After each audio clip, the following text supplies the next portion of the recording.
What a freaking bombshell Dr. Stone just dropped. Like, I saw some. Honestly, I saw theories that I thought were dumb. And I saw theories that I just thought were. That would just feel stupid. Like, stuff like, oh, Xeno could be Senku's biological dad. I'm like, nah, I'm good.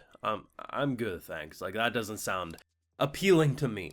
But revealing that Xeno, Dr. Xeno, is Senku's mentor from NASA, which it's highly possible they've actually never met face to face, as it looked like they had more of a emailing kind of mentorship, giving information, setting Senku on the path, and a lot of his, experience and knowledge coming from potentially this man. It adds for a lot more interesting rivalry, and I guess it kind of answers a question I had last week. Given that what usually happens in this show, people who were once enemies eventually become allies because, well, Senku's not a murderous lunatic. Also, there's value in numbers.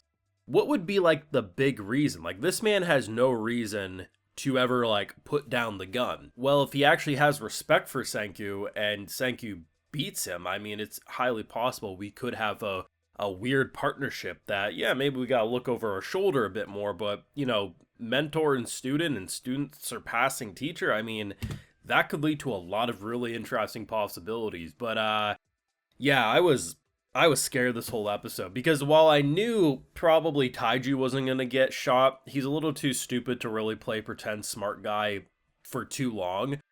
We ended the episode with Senku not only on the deck, but higher up on the deck, bullseye on chest, and all we needed was for this girl to just say, "That's your guy," and he would have been shot. They already teased what it would look like if someone got shot by this sniper. It's a little frightening, I ain't gonna lie. Of course, if you want to support my work, though, see my full thoughts on these amazing Dr. Stone episodes. We got the Patreon, full live reactions, available exclusively over there if you're so interested. So, I actually think what they did with this sniper is talented. So, it was kind of weird because there's these two guys, the water boys, so to speak, top level gooners, just completely infatuated with this girl. And I gotta admit, her character design I like it a lot. I think it's actually one of the best designed characters in this show. I'm not gonna say the best because we have characters like a Xeno or a Senku in this world, but I really like it.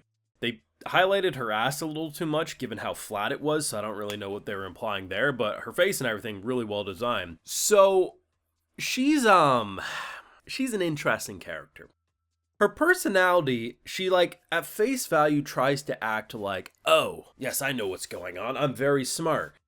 And if you remove the gooners behind her, she's very obviously out of place. And I love the idea that this man, basically, he dressed her up in this dress. It's 5 stripes or whatever.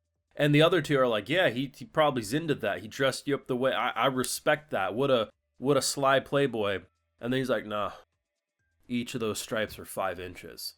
So as I use you as a marker from this distance, I'll be able to know the exact accuracy, trajectory, and everything when I shoot my target. For a girl who's like super into like smart guys, to just be so casually shot down by clearly another smart guy, because while it's a different level of smart, it's still very funny. And there's so many ways I thought this might have went with her discovering who actually is Taiji, because clearly they were playing it pretty safe. Everyone on the deck was acting like a monkey brain. Senku had nails in his mouth. He's like just hammering away. He looked like he had no brain cells in the world. It's smart, because are they going to probably go the route of sniping every single person on their ship? No, if they wanted to, they'd bring back the plane. They're going to try to kill the leader. Senku's realized that, right? And the idea of her, because she can't just go around saying, where's Taiju? That's obviously a dead giveaway. But the idea of his name casually getting called out and her being like, wait a second. It's like we have this so carefully planned, but at the same time, there's enough little minds that can be set off because some of our characters are a bit of a monkey brain. And, we make her soft serve vanilla ice cream. She already had her panties wet from Senku helping her on the ship. He basically put on the Riz, did a wonderful job. But just like the overall episode, this is the best damn Dr. Stone content. Not a single doubt in my mind. We have so many little things at play. We got the Suika and the kind of attack squad. I hear that's going to be really good this season. You have now the confirmed relationship between Zeno and Senku. And, if they've never actually physically seen each other, it's possible he might have, I don't know. But either way, eventually something's going to happen where he's going to notice or something's going to be said and he's going to be like, wait a second. Very similar to how Senku picked up on the elegance thing, because there's one scientist he knew in terms of how, people would talk. It's going to be interesting because I think this is the type of rivalry that even when they both know who the other is, it's not going to like lay down the weapons. If anything, it's probably going to be a more intense, like, maybe I don't want to kill the guy quite as much, but I'm interested to see what a kid who is able to bring all these other young people to my side of the world can do. And if, he can best me to certain degrees, maybe I do want to work with him after all. It'll be interesting to see what they do, right? Either way, though, fantastic episode. I knew they were going to do something crazy. It just felt like we were building into some bombshell. Me personally, I thought they were going to bait us with Senku getting shot. Like, I didn't think we were going to see him actually get shot, but I thought we were going to end the episode with the gun clearly being fired. Shocked reaction, tune in next week to see what happened.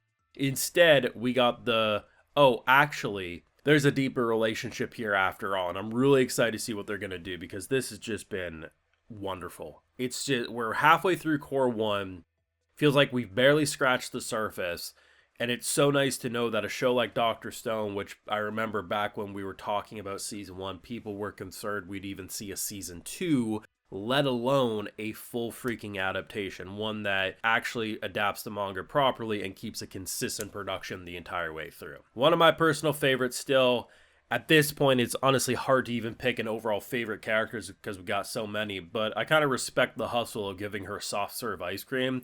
We already had one character who kind of switched sides because of cola. It's not an insane idea to think, well, they might not have ice cream over in their science kingdom, so might as well try to... Because really, winning someone over with their stomach, it makes a lot of sense, man.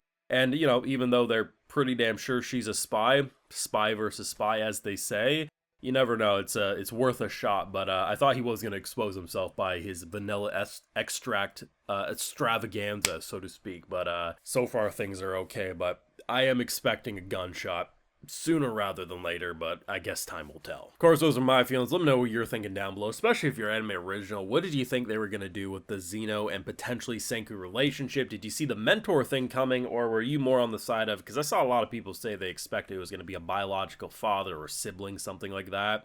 I think this is the appropriate route personally, but that's just me. And of course, for manga readers, how are you enjoying this adaptation? Is it everything you wanted, or is things being left out? Do let me know down below. Be sure to leave a like if you enjoyed, subscribe if you're new around here, of course, ring that bell. And like I mentioned, we got those full live reactions over on Patreon, and hey, while you're over there, I'll also give you a video shout out. So today we got Oldu, Just a Micro, Lorena Frazier, Daniel, Marcus Richards, and we also have Ilias Cortez. So I appreciate the support, everyone. Please take care, and you all have a good one.